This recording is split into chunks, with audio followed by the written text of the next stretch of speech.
What's up, everybody? It's Christina, Digital Media Manager of Cobus Richmond, back at it again with Miss Gwendolyn. We're continuing our conversation based off of your blog post, Meditation and Self-Care, a Radical Life-Affirming Response to Racism. So far, we've gone over steps 1 and 2, and just for people who weren't present for your first 2 lives, step 1 is control what we let in, and step 2 was unraveling the messages of self-hatred. And so for today, we're talking about examining how we communicate and how that impacts how we deal with racism and the health effects of systemic racism. So I mean, I could talk, but That's right. But I want to invite our viewers to join us in having 3 deep breaths. Oh yes, we did say we're going to continue this. I love this. Okay. So that we can center a little bit and just be really receptive and open to what we're going to be sharing today. Awesome. So let's take a deep breath in. Sit with your feet flat. If you're in a place where you can close your eyes, you can even close your eyes. Not while you're driving. Please no. So now on the inhale, let's inhale to the count of 3. Hold it to the count of 3. And then exhale, making the sound of B to the count of 6. So let's inhale, hold it to the count of 6, hold, and make the sound of the B.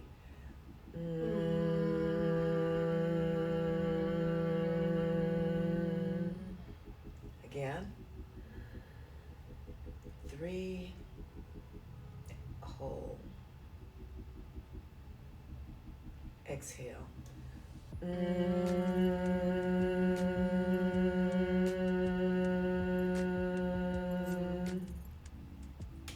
Inhale to 3, hold to 6, exhale.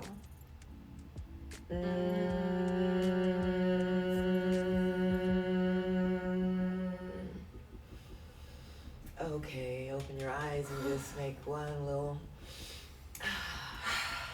yeah, so now we're here. Right. We're ready to go. Present. So examining how you communicate, let's talk about it.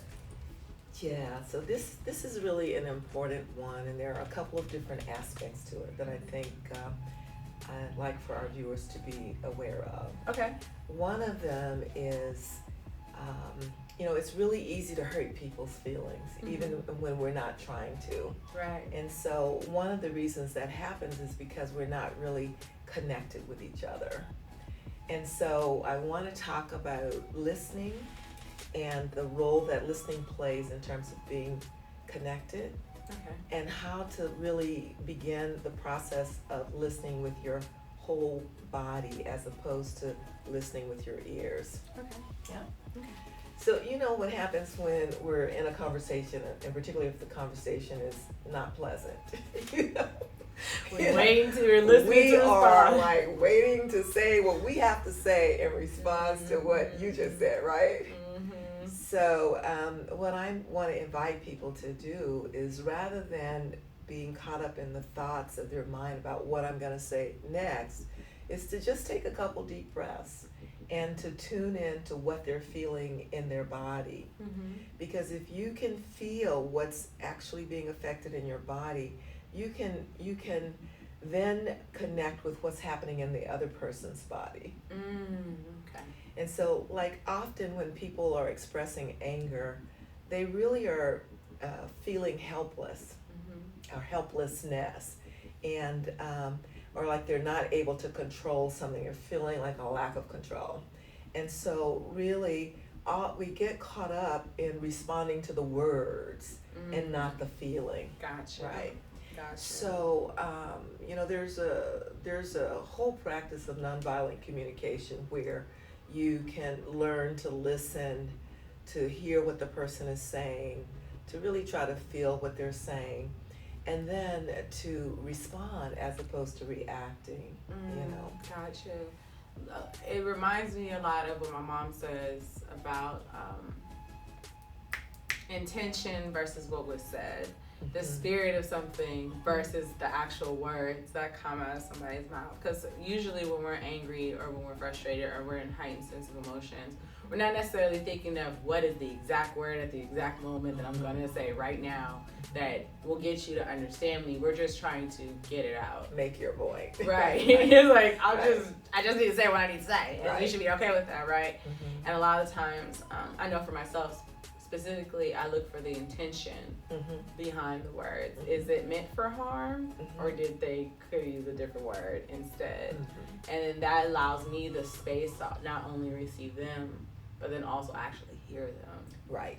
And that's the key point, because hearing them, feeling what's really behind what they're saying allows you to respond rather than react. Right. So you can respond to the thing that they're feeling, that they're expressing, the sadness or, the grief or, the feelings of helplessness.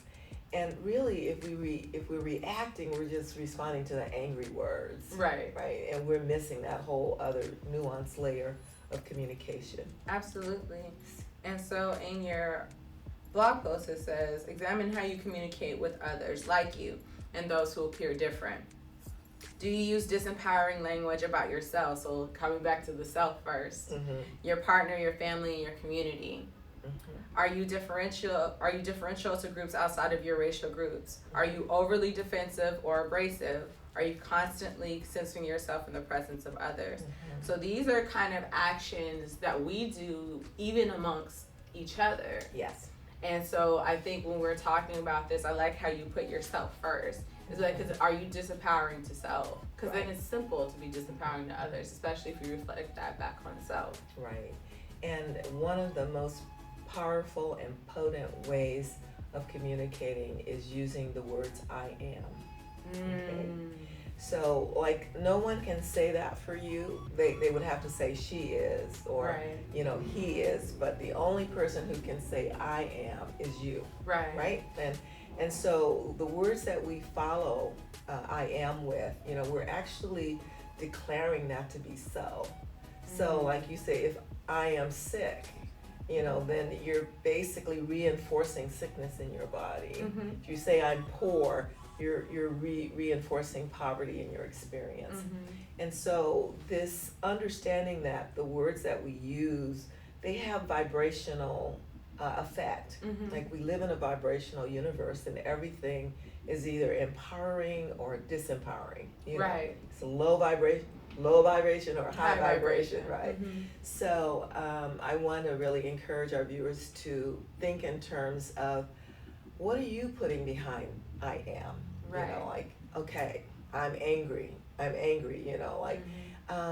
all right, on some level that's true, but like what's underneath that? Like, what is really going on with you? What is causing this emotion to come up at this time? Right. So just being aware that you are like these incredible, powerful beings that speak things into existence. Look, talk to them. Talk to them. We are speaking life into existence every single moment, and the place where it really hits me is when I'm in like a grocery store and I'm watching a parent, talking to a child in a disempowering way, or just yelling or cursing at that kid, And really, I just want us to be more conscious of what the impact of those words are having when we say them, and to really see if we can't get into better connection, more connection with that child, or with the spouse, or with our friend, whomever it is we're talking to. Absolutely, because when we actually look at the language of I am, it's the only way to express the state of being. Exactly. So when you say I'm angry, in this state I live in this space of anger. That's right. Right. And a lot of times people who say, well, I'm angry, no, you're really hurt. Right. You're just expressing anger. That's right. And so we make those that differentiation, which I don't think I said that right, but it's okay. It's fine. I do have an English degree, I think. No worries. No right, worries. no. But when we make that difference, or we understand that difference, we can say, I am hurt, but I'm expressing it through anger. That's right. That's right. That's totally on point. Thank you for that. Thank you, man. Thank you.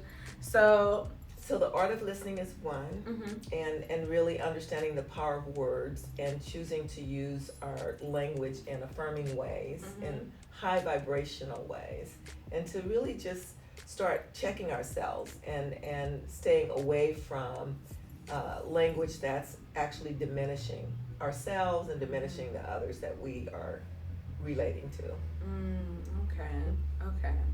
So outside of, because for communication, there's listening, but then there's also expressing. That's right. So from the expression standpoint, how would you examine communication? Well, again, it's like, think about it like this, some things have a frequency. Some words have a frequency that make you feel good, and others make you feel bad. Right.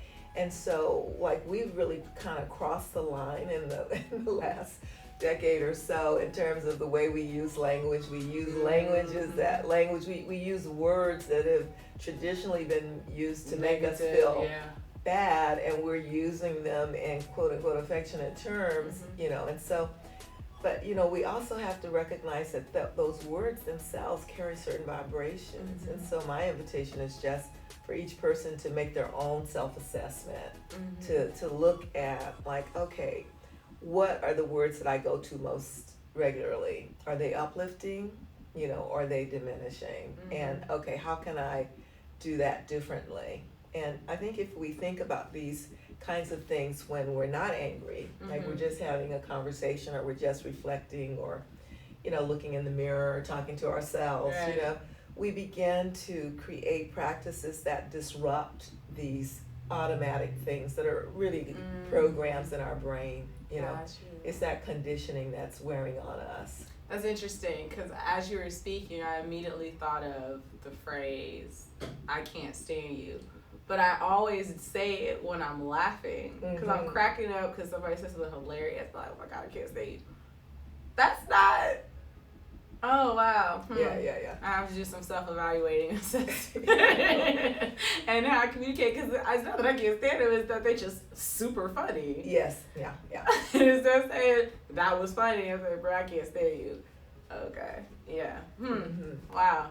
So, I just think it's an invitation to look at it. We can test for ourselves, the kind of responses and reactions we're getting, the kinds of things we're seeing manifested in our lives. And if we're experiencing things not going smoothly or not working out the way we expect, this might be one area where we want to look more closely. Right. Right. Well, I learned something. Like, I always learn something when I do these things with you. But is there anything else that you want to say in terms of examining how we communicate? Yeah, well, I just want to say that I know, like, in the workplace, when this whole article came about because we were talking about how the impact of systemic racism has health effects for us. And I know that people feel, for instance, really burdened by what we now label as microaggressions in the workplace, for instance. And so what I want to encourage people to do is to really, like, check again inside with, okay, that person just said or did something, how did it make me feel? How do I feel inside, And really try to connect maybe with what that person said. It could be just ignorance, or a lack of understanding. And then make a determination about whether or not it's going to be something that you deal with straight on in that moment, or you're going to pull the person aside and talk to them about it so that it doesn't get repeated. Right. So I think each person has to kind of navigate these waters themselves. Right. That there's no, like, one right answer for every situation. Right. But, I would say not to allow yourself to go away feeling diminished. Right. and not to hold on to those feelings and bury them inside, because that's the way that we begin to create this illness in our bodies. Absolutely, especially because corporate culture waves on the familiar. Some would say a little bit more familiar than professional, and so each office environment has its own kind of system and standard that you have to evaluate and see, okay, how much of self gets lost in here. Exactly. Like you were saying in your last sentence in this statement, are you consistently censoring yourself in the presence of others? That is systemic in corporate culture for Black people, especially during times like George Floyd and things like that, where you really gotta censor, or you feel like you really have to censor. Gratefully, I work in a team of all Black staff, so we get to have the moments, or we get to have the conversations, or we don't really have to deal with that kind of aspect of it. Right. But I did come from corporate culture, where something like changing my hair could lead to a whole discussion of what do they call them, like their office harassment policies, start calling into questions and things like that. So yeah, it's definitely, there were a lot of times where I had to sit back and be like, okay, am I just irritated? Yeah. Or is this something that I just, I'm gonna have to take extra steps for? A friend was we were having a conversation about this a few days ago, and she was saying that she noticed when she was around this particular table where they were talking about some issues. She's actually like a new union rep, and one of the gentlemen in the room would always say her name and say, "I don't think you understand the contract." And he did it 3 times, and so the 3rd time she really had to correct him. Right. She said, this is the 3rd time that you've questioned my understanding of the contract, and I understand the contract very well. Absolutely. And then she went on to call him out on that kind of behavior. And that was so appropriate in that circumstance, because the message was not only to her, but it was to all those people sitting around the room as well. Right. That's like a microaggression. Absolutely. Like a major microaggression. Right. Absolutely. So I think it's really like a case-by-case basis where you have to take the steps that are necessary. But she said, I thought about it the first time, and I thought, okay, let it pass. The second time, the 3rd time it happened, it was like time to nix it in the bud. So. Because it's undermining authority. Exactly. In the most blatant way possible. Exactly. And even down to, I use the hair example, but there was a person in my last corporate job, every time I shaved their hair, that touched me. Right. And the first time it was like, okay, cool. The second time I was like, okay, you're not. It's just, but we finally got to a place where I had to be like, hey, I don't pet people. That's petting. Right. Don't pet me. I'm a human being. I change my hair every 2 weeks is what I do. Just stop touching me, because it's an invasion of my space. That's right. And then in the third time, it tends to be the time. But the 3rd time, I was like, hey, right, don't touch me. Right. Exactly. Don't touch me. So you have to self-evaluate, self-assess, and then I would also encourage, if you have other professionals to talk to them too. Sure. I had there's another young Black lady in the office, so we were able to bounce back off each other, and we checking each other before we check others. But it definitely helped to have that camaraderie in those kind of spaces. And like I said, every situation is different. Absolutely. And you'll make a determination on the basis of what really feels right for you. And it's just a matter of making sure that you're not burying these things inside. You're not burying these emotions. Absolutely. You don't feel violated, but you're not speaking up. Right. So that's what's important. Absolutely.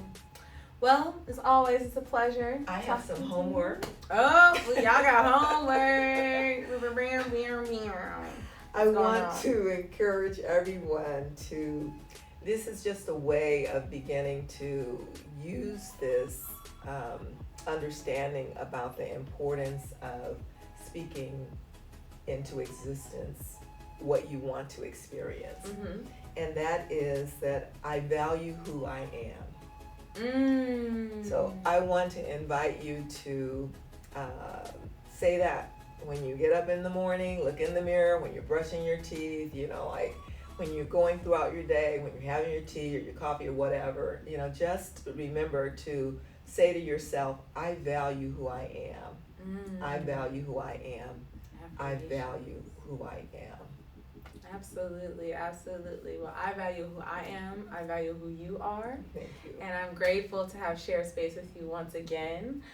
If you guys would like to get in touch with Miss Gwendolyn, she is also our meditation ambassador, and she hosts guided meditations every Thursday at 7:15 p.m. on the roof of Co-Biz Richmond, or BART parking lot, 6th floor.